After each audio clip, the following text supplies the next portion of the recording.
কৃষক বন্ধু যারা পাচ্ছেন তাদের জন্য একটি গুরুত্বপূর্ণ ইনফরমেশন নিয়ে আজকের ভিডিও। কৃষক বন্ধু সুবিধা যারা পাচ্ছেন তারা আজকের ভিডিওটি সম্পূর্ণ দেখবেন, কারণ আজকের ভিডিওটি তাদের জন্য খুবই গুরুত্বপূর্ণ হতে চলেছে।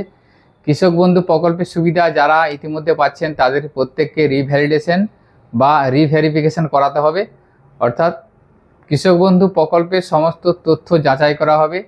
যারা যোগ্য তারা কৃষক বন্ধু প্রকল্পের সুবিধা পাবেন এবং যারা কৃষক বন্ধু প্রকল্পের যোগ্য নয় তাদেরকে বাতিল করে দেওয়া হবে। এছাড়া আপনাদের কিছু বেনিফিশিয়ারি কৃষক বন্ধু সুবিধা পাচ্ছে অথচ তারা যোগ্য কিন্তু তারা পিএম কিষাণের সুবিধা পাচ্ছেন না, সেজন্য এই রিভেরিফিকেশন বা রিভ্যালিডেশন করা হবে, যাতে যোগ্য যদি হয়ে থাকে তাহলে সেই কৃষক বন্ধু বেনিফিশিয়ারি পিএম কিষাণের সুবিধা পাবে। অর্থাৎ কৃষক বন্ধু এবং পিএম কিষাণ একটা পোর্টালেই মার্জ করে সেটা ভ্যালিডেশন করা হবে, যাতে করে কৃষক বন্ধু যোগ্য কৃষক বন্ধু সে পিএম কিষাণের সুবিধা পায়।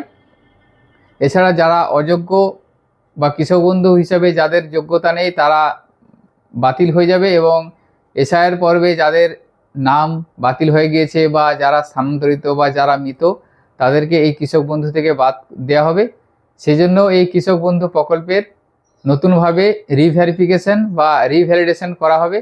তো রিভেরিফিকেশন বা রিভ্যালিডেশন আপনারা কিভাবে করবেন এবং আপনাদের কি কি ডকুমেন্টস লাগবে সম্পূর্ণ বিস্তারিত আজকের ভিডিওর মাধ্যমে আমি আপনাদের দেখাবো, এবং আপনারা এই রিভ্যালিডেশন বা রিভেরিফিকেশন ফরম্যাট বা ফর্ম কোথায় পাবেন, কোথায় আপনাদেরকে জমা দিতে হবে, বিস্তারিত তথ্য আজকের ভিডিওর মাধ্যমে আপনারা জানতে পারবেন। তাই ভিডিওটি স্কিপ না করে আপনারা সম্পূর্ণ দেখবেন এবং আমাদের সাথে থাকবেন, এবং আজকের ভিডিওটি আপনারা বেশি বেশি করে শেয়ার করবেন যাতে সকলের কাছে এই ইনফরমেশনটি পৌঁছে যায়, যাতে প্রত্যেক কৃষক বন্ধু বেনিফিশিয়ারি তাদের কৃষক বন্ধু রিভেরিফিকেশন বা রিভ্যালিডেশন করতে পারে। তো কৃষক বন্ধু প্রকল্পের ফিল্ড ভেরিফিকেশন বা রিভ্যালিডেশন বা রিভেরিফিকেশন জন্য এই অ্যানেক্সার 1 ফর্মটা আপনাদেরকে ফিল আপ করতে হবে। এই ফর্মের পিডিএফ আমাদের ভিডিও ডেসক্রিপশনে দিয়ে রাখবো, সেখান থেকে আপনারা পেয়ে যাবেন। তো ফর্মটা ফিল আপ করার আগে আপনাদের অফিসিয়ালি যে সার্কুলার বা অর্ডার সেটা আমি আপনাদের একটু দেখাচ্ছি। দেখুন, আপনারা এখন স্ক্রিনে দেখতে পাচ্ছেন 3/7/2026 তারিখে department of agriculture government of West বেঙ্গলের তরফ থেকে একটা সার্কুলার প্রকাশিত করা হয় এবং সেই সার্কুলারে বলা আছে ভেরিফিকেশন এবং rationalisation and revalidation of beneficiaries under the কৃষক বন্ধু নিউ স্কিম। অর্থাৎ কৃষক বন্ধু প্রকল্পে যারা আছে সেই সমস্ত বেনিফিশিয়ারিকে রিভ্যালিডেশন বা ভেরিফিকেশন করতে হবে, এটা নিয়ে একটা সার্কুলার বা নোটিফিকেশন সরকারের তরফ থেকে প্রকাশিত করা হয়েছে। তো এই নোটিফিকেশনটা ডিটেলস বোঝানোর জন্য আমি একটা পিপিটি বা প্রেজেন্টেশনের মাধ্যমে আপনাদেরকে সহজভাবে বোঝাচ্ছি। কৃষক বন্ধু নতুন প্রকল্প সুবিধাভোগী তথ্য যাচাইকরণ ও পুনর্মূল্যায়ন নির্দেশিকা পশ্চিমবঙ্গ সরকারের পক্ষ থেকে প্রকৃত যোগ্য কৃষকদের চিহ্নিতকরণের গৃহীত বিশেষ উদ্যোগ। অর্থাৎ যারা প্রকৃত যোগ্য কৃষক তাদের চিহ্নিতকরণের জন্য সরকারের এই উদ্যোগ। মূল উদ্দেশ্য হচ্ছে রাজ্য সরকার সিদ্ধান্ত নিয়েছে যে শুধুমাত্র প্রকৃত ও যোগ্য কৃষকরাই এই প্রকল্পের আর্থিক সহায়তা পাবেন। এই প্রকল্পের লক্ষ্যে সমস্ত বর্তমান সুবিধাভোগীর তথ্য নতুন করে যাচাই করার প্রক্রিয়া শুরু হয়েছে। ডেটাবেস থেকে তথ্যের নির্ভুল নিশ্চিত করা, প্রকৃত কৃষকদের সঠিক শনাক্তকরণ করা এবং অযোগ্য সুবিধাভোগীদের বাদ দেওয়া। পিএম কিষাণ ডেটাবেসের সাথে লিঙ্ক, অর্থাৎ এই কৃষক বন্ধু রিভ্যালিডেশন বা রিভেরিফিকেশন করার উদ্দেশ্য হচ্ছে পিএম কিষাণের যে সেই ডেটাবেসের সাথে কৃষক বন্ধু ডেটাবেস লিঙ্ক করা হবে এবং যাচাইয়ের পদ্ধতি কিভাবে কৃষক বন্ধু তথ্য পিএম কিষাণের জাতীয় ডেটাবেসের সাথে মিলিয়ে দেখা হবে। যারা যোগ্য হওয়া সত্ত্বেও এখনো পিএম কিষাণের আওতায় আসেনি তাদের আলাদা তালিকাভুক্ত করার ব্যবস্থা করা হবে। অর্থাৎ যে সমস্ত যোগ্য কৃষক তারা কৃষক বন্ধু পায় অথচ তারা পিএম কিষাণের আওতাতে এখনো আসেনি তাদেরকে পিএম কিষাণের সুবিধা দেওয়া হবে, সেই জন্য কৃষক বন্ধু ও পিএম কিষাণের ডেটাবেসটা লিঙ্কেজ করা হবে।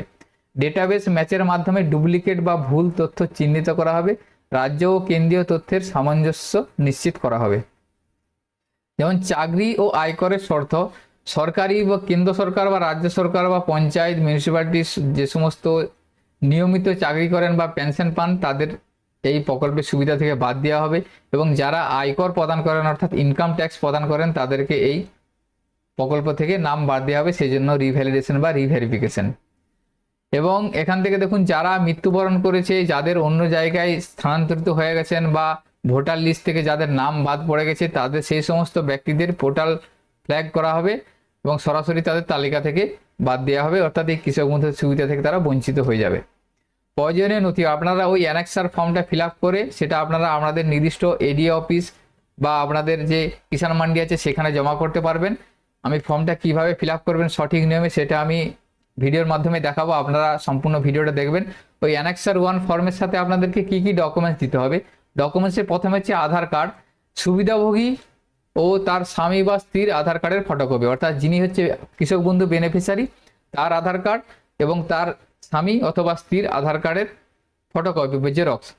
তারপর আছে ভোটার কার্ড, সুবিধাভোগী অর্থাৎ যে বেনিফিশিয়ারি তার ভোটার কার্ড এবং তার স্বামী বা স্ত্রীর ভোটার কার্ড।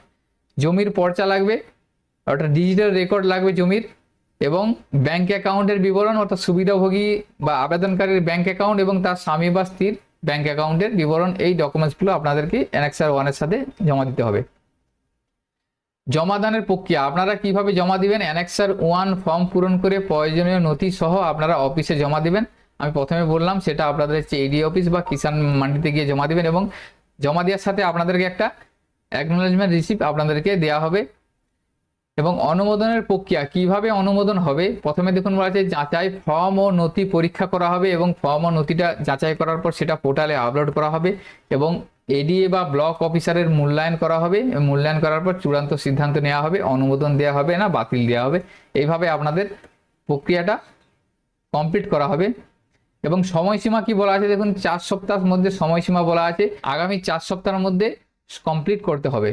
তো আপনাদের যদি এই সার্কুলার বা অর্ডারটা সরকারি অর্ডারটা প্রয়োজন হয়ে থাকে সেক্ষেত্রে আমরা শেয়ার করে রাখবো, আপনারা কমেন্ট করে জানাবেন। আমরা এই যে নির্দিষ্ট সার্কুলার আছে সেই সার্কুলার আপনারা শেয়ার করবো, সেক্ষেত্রে আপনারা দেখে নিতে পারবেন যে সার্কুলারে ডিটেলসে কি বলা আছে। সার্কুলারে যেটাই বলা আছে সেটাই আমি পিপিটি বা প্রেজেন্টেশনের মাধ্যমে আপনাদের সহজভাবে বুঝিয়ে বলার চেষ্টা করলাম, এটা আপনারা দেখে নিতে পারবেন। এরপরে আমি আপনাদের দেখুন অ্যানেক্সার 1 বা যে অ্যাপ্লিকেশন ফরম্যাট সেই ফরম্যাটটা আপনাদের দেখাচ্ছি, এই ফরম্যাটটা আপনাদেরকে ফিল আপ করতে হবে। তো কিভাবে আপনারা ফিল আপ করবেন সেটা আমি স্টেপ বাই স্টেপ দেখাচ্ছি, আপনারা দেখতে থাকুন। তো এই ফরম্যাটটা আপনারা আপনাদের এডি অফিসে পেয়ে যাবেন, অথবা এটা আপনারা এখান থেকে পিডিএফ আমি আপনাদের শেয়ার করবো সেখান থেকে প্রিন্ট করে নিতে পারবেন। প্রথমে দেখুন বলা আছে কৃষক বন্ধু বা কেবি আইডি নাম্বার, এখানে আপনাদের কৃষক বন্ধু যে আইডি সেই কৃষক বন্ধু আইডিটা আপনারা এখানে লিখে দিবেন। তো এখানটাতেই অনেকে সমস্যায় পড়বেন যে আপনাদের কৃষক বন্ধু আইডি জানা নেই বা কৃষক বন্ধু আইডি কোথা থেকে আপনারা পাবেন। আপনারা সেটা কৃষক বন্ধুর যে পোর্টাল আছে সেই পোর্টাল থেকে আপনারা আধার কার্ড বা মোবাইল নাম্বার দিয়ে আপনাদের কৃষক বন্ধু আইডিটা বের করতে পারবেন। এরপরে দেখুন বলা আছে ক্রমিক নাম্বার বা সিরিয়াল নাম্বার, এটা আপনারা ফাঁকা রাখবেন। এখান থেকে প্রথম আছে দেখুন তথ্যের বিবরণ, প্রতিটা অপশন স্টেপ বাই স্টেপ আপনাদেরকে ফিল আপ করতে হবে। প্রথমে বলা আছে দেখুন সুবিধাভোগীর নাম কৃষক বন্ধু রেকর্ড বা ব্যাংক পাসবই অনুযায়ী, এখানে আপনাদের বা বেনিফিশিয়ারির নামটা লিখে দেবেন যে ব্যাংকের পাসবই অনুযায়ী অথবা কৃষক বন্ধুতে যে রেকর্ড অনুযায়ী যে নামটা আছে সেই নামটা সঠিকভাবে এখানে লিখে দিবেন। লিখে দেওয়ার পর এখানে পিতা স্বামী স্ত্রী বা অভিভাবকের নাম এখানে লিখে দিবেন। এরপর এখান থেকে অ্যাড্রেসটা আপনাকে এখানে লিখতে হবে, 3 নম্বরে অ্যাড্রেস লিখবেন। এখান থেকে জেলার নামটা আপনারা লিখে দিবেন, জেলার পর এখানে ব্লক আছে ব্লকের নাম লিখবেন, গ্রাম পঞ্চায়েতের নামটা লিখবেন এবং এখান থেকে গ্রাম বা মৌজার নামটা লিখে দিবেন। এইভাবে আপনারা এখানে ফুল অ্যাড্রেসটা এখানে ফিল আপ করে দিচ্ছেন। এরপর এখান থেকে দেখুন আছে সুবিধাভোগীর বিবরণ বা বেনিফিশিয়ারি ডিটেলসটা আপনাদেরকে ফিল করতে হবে। প্রথমে দেখুন আছে ব্যাংকের বিবরণ, ব্যাংকের দেখুন বিবরণে প্রথমে আছে নাম অফ ব্যাংক এবং ব্রাঞ্চ, এখানে ব্যাংকের নাম এবং ব্যাংকের শাখার নামটা লিখে দেবেন। যে আইএফএসসি কোড এখানে ব্যাংকের আইএফএসসি কোডটা লিখবেন এবং ব্যাংক অ্যাকাউন্ট নাম্বার এখানে ব্যাংকের অ্যাকাউন্ট নাম্বারটা লিখবেন, যে ব্যাংকটা ডিটেলসটা আপনারা কৃষক বন্ধু দেওয়া আছে সেই ডিটেলসটা দিবেন। এরপরে আধার সংযুক্তি মোবাইল নাম্বার, আপনার আধারে যে মোবাইল নাম্বার যুক্ত করা আছে সেই মোবাইল নাম্বারটা এখানে লিখে দেবেন। লিখে দেওয়ার পর নিচে দেখুন আছে আধার নাম্বার, এখানে আপনার আধার নাম্বারটা লিখবেন, এপিক নাম্বার অর্থাৎ ভোটার কার্ড নাম্বারটা এখানে লিখে দিবেন। এরপর বলা আছে এএসডিডি তালিকাভুক্ত কিনা, অর্থাৎ আপনাদের যদি এসআইআর এ নাম বাতিল হয়ে থাকে সেক্ষেত্রে আপনাদের এখানে ইয়েস বা হাঁ করবেন, যদি বাতিল না হয়ে থাকে তাহলে এটা না বা নো করে দেবেন। এরপর বলা আছে পিএম কিষাণ সুবিধাভোগী কিনা, অর্থাৎ আপনারা যদি পিএম কিষাণ পান তাহলে ইয়েস করবেন বা হাঁ করে দিবেন, যদি আপনারা পিএম কিষাণ না পেয়ে থাকেন তাহলে এখানে না বা নো করে দিবেন। এরপর 10 নম্বর বলা আছে দেখুন প্রধান পেশা, অর্থাৎ এখানে আপনাদের পেশা কি সেটা আপনাদেরকে লিখতে হবে। লেখার পর জমির বিবরণ ল্যান্ডের ডিটেলস আপনাকে দিতে হবে। এখান থেকে দেখুন প্রথমে আছে জেল নাম্বার, আপনার জমিটা যে জেল বা মৌজাতে আছে সেই মৌজা বা জেল নাম্বারটা এখানে লিখে দিবেন। এটা পর্চাতে পেয়ে যাবেন। এখানে খতিয়ান নাম্বার আপনার লিখতে হবে, প্লট নাম্বারটা লিখে দিতে হবে এবং এরিয়া অফ ল্যান্ড অর্থাৎ জমির পরিমাণ কত একর সেটা এখানে একরে লিখতে হবে। লেখার পর দেখুন আছে ROR এর তারিখ বা খতিয়ানের তারিখ, আপনার যে খতিয়ান সেই খতিয়ান কত তারিখে হয়েছে সেই ডেটটা এখানে লিখতে হবে, সেটা আপনারা খতিয়ান বা পর্চাতে পেয়ে যাবেন। এবং দলিলের ধরন, আপনারা যে জায়গাটা পেয়েছেন সেই জায়গাটা কিভাবে পেয়েছেন, যদি আপনারা জায়গাটা কিনে থাকেন তাহলে ক্রয় এখানে লিখবেন, যদি আপনাদের উত্তরাধিকারী সূত্র হয়ে থাকে তাহলে এখানে উত্তরাধিকারী সূত্র লিখবেন এবং হস্তান্তর এবং অন্যান্য যেভাবে আপনারা জায়গাটা পেয়েছেন সেই জায়গার বিবরণটা এখানে লিখে দিতে হবে। আয়কর প্রদান করেন কিনা, অর্থাৎ যদি আপনি ইনকাম ট্যাক্স দিয়ে থাকেন তাহলে ইয়েস করবেন, না হলে এটা নো করে দেবেন। এরপর নিচের দিকে আছে দেখুন স্বামী বা স্ত্রীর বিবরণ, এখানে স্পাউস ডিটেলসটা দিতে হবে। স্বামী বা স্ত্রী তার নাম এখানে দিতে হবে এবং ব্যাংকের বিবরণ দিতে হবে, ব্যাংকের নাম এবং ব্রাঞ্চের নাম দিবেন, এটা স্বামী বা স্ত্রীর আবেদনকারীর। এখানে IFSC কোডটা লিখবেন এবং অ্যাকাউন্ট নাম্বারটা লিখে দেবেন। এরপরে আছে আধার সংযুক্তি, মোবাইল নাম্বার, স্বামী বা স্ত্রীর আধার কার্ডে যে মোবাইল দেওয়া আছে সেই মোবাইল নাম্বারটা এখানে লিখতে হবে, লেখার পর এখানে আধার নাম্বারটা লিখে দিতে হবে। এরপর এপিক নাম্বার মানে ভোটার কার্ড নাম্বারটা লিখবেন এবং কৃষক বন্ধু সুবিধাভোগী কিনা, ও স্বামী বা স্ত্রী কৃষক বন্ধু সুবিধা পায় কিনা সেটা ইয়েস অথবা নো সেটা লিখে দেবেন। এরপর দেখুন ASDD তালিকায় আছে কিনা, বললাম যে SIR যদি বাদ হয়ে থাকে তাহলে ইয়েস করবেন, না হলে নো করবেন। PM কিষাণ সুবিধা পায় যদি তাহলে ইয়েস করবেন, না হলে নো করবেন এবং স্বামী বা স্ত্রী তার প্রধান পেশা সেটা এখানে লিখে দিতে হবে। এইভাবে আপনারা ফর্মটা ফিল আপ করবেন। এরপর একটা অঙ্গীকারপত্র আপনাদের এখানে দেওয়া আছে, এটা আপনাদের সিগনেচার অফ বেনিফিশিয়ারি বা আবেদনকারী এখানে সই করতে হবে। সই করার পরে এই নিচের যে অংশটা আছে এই অংশটা হচ্ছে অফিসে ইউজ করবে, এখানে আপনাদের কিছু করার দরকার নেই। আপনারা এই ফর্মটা জমা করবেন, ফর্মটা জমা করার পর এই জায়গাটা আপনাদের অ্যাকনোলেজমেন্ট যে রিসিপ্ট সেই রিসিপ্টটা আপনাদের অফিস থেকে দিয়ে দেওয়া হবে, সেটা আপনারা পেয়ে যাবেন। পরবর্তী সময় আপনাদের কাজে লাগবে এবং আপনারা এই ফর্মটা ফিল আপ করে ফর্মের সাথে যে সমস্ত ডকুমেন্টসগুলো আমি প্রথমে বললাম সেই সমস্ত ডকুমেন্টসগুলো দিয়ে আপনারা আপনাদের AD অফিস অথবা কিষাণ মান্ডিতে গিয়ে জমা করবেন। তো এইভাবে আপনারা অ্যানেক্সার 1 এর মাধ্যমে আপনাদের কৃষক বন্ধু রিভ্যালিফিকেশন বা রিভ্যালিডেশন সহজে করে নিতে পারবেন। তো আজকের ভিডিওতে এই ছোট্ট ইনফরমেশনটি আপনাদের সাথে শেয়ার করার ছিল। সকলের সুবিধার্থে ভিডিওটি শেয়ার করবেন। সকলে ভালো থাকবেন, সুস্থ থাকবেন। ধন্যবাদ।